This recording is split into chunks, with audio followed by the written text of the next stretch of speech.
إنا أنزلنا عليك الكتاب للناس بالحق فمن اهتدى فلنفسه ومن ضل فإنما يضل عليها وما أنت عليهم بوكيل.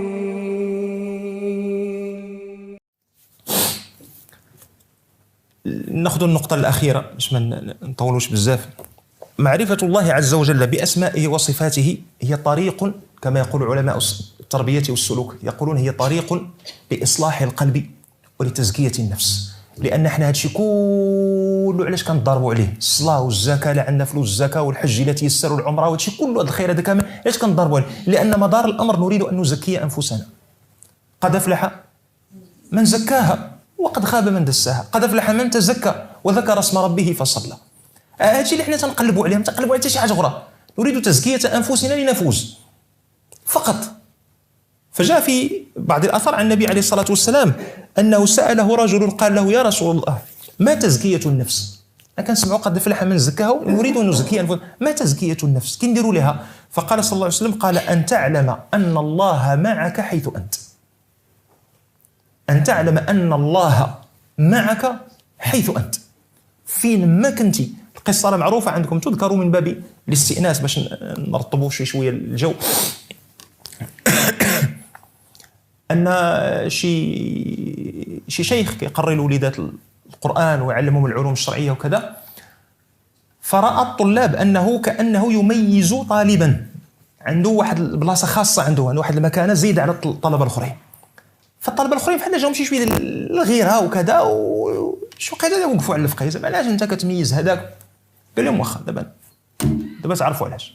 قال لهم: شي نهار دابا نقول لكم علاش. الغد ليه ويجيب لهم، حنا ناخذوا مثال، جاب لهم فاكهه، جاب لهم مثلا التفاح وعطى لكل واحد تفاحه. قال لهم: ملي غنساليو غادي تمشيو ليوركم وغتجتهدوا ان كل واحد فيكم ما ياكل هذه التفاحه الا في مكان يتيقن انه لا يراه فيه احد. تمشي تقبت الباب، سدها، والو ما يشموكش، ما يسمعوكش، لا يعلم احد انك قد اكلت تلك الفاكهه. الغد ليه رجعوا كيسولك: يقول لي فين كليتها؟ كيقول ليه: راه هي من المكروهات ولكن راه دخلت راه كليتها في المرحاض. الاخر سميتو كيقول لي: راه درت راسي غنتسخر ومشيت لواحد الزنقه وسدود داروا وتاكدت وكليت. الاخر كيقول الطالب اللي عليه المدار ديال الكلام قال له: انت فين كليتها؟ هو يجبدها قال لي: راه ما كليتهاش. هو الشيخ عارف علاش تيهضر وورك عليه، قال لي: وتعصى امري؟ قال لي: ما اردت معصيه امرك، لكن ما من مكان ذهبت اليه الا واستحضرت ان الله معي، فكيف اكلها في مكان لا يراني فيه احد وربي يراني في كل مكان. ويدور عند الاخرين قال لهم: فهمتوا؟ قالوا: صافي هاديو. كنقولوا حنا هاديو التوبه. كي كان سيدنا عمر كيقول: اليوم اسابق ابا بكر ان سبقته يوما. فملي مشى لقاه هو راه سابق حال الصدق، قال: والله لا اسابق ابا بكر بعد اليوم.